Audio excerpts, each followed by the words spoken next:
மொத்தம் 5 director assistant இருக்கும்.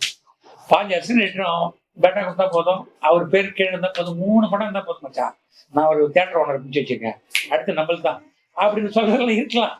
ஆனா அதனால என்ன இருக்கு, அதை டைரக்ட் பண்ண வேண்டிய வேலை நீங்கள் செய்து அந்த இயக்குநருக்கு பண்ணீங்கன்னா இயக்குநருக்கு லாபம் இல்லை, அந்த இயக்குநர் மூலமாக வருகிற அந்த படத்துல ஒரு ரசிகனுக்கு லாபம், ரசிகனுக்கு அப்படி முக்கியமான நல்ல ரசனை காட்சியும் கிடைக்கும். அப்படின்னும் போது நீங்க நிறைய தேய்மானம் தான் அசிஸ்டன்ட் வேலை. அசிஸ்டன்ட் தேய்மானம் செஞ்ச டைரக்டர் தான் டைரக்டரா மாறுவாங்க. எனவே கள ஆய்வு ரொம்ப முக்கியம்.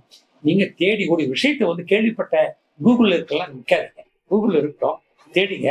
ஒரு முறை உங்க படத்துக்காக நீங்க அந்த இடம் நோக்கியோ மனிதர்களை நோக்கியோ அதனுடைய செய்தியை நோக்கியோ போய் தெரிஞ்சுக்க வேண்டியது ரொம்ப ரொம்ப முக்கியம்.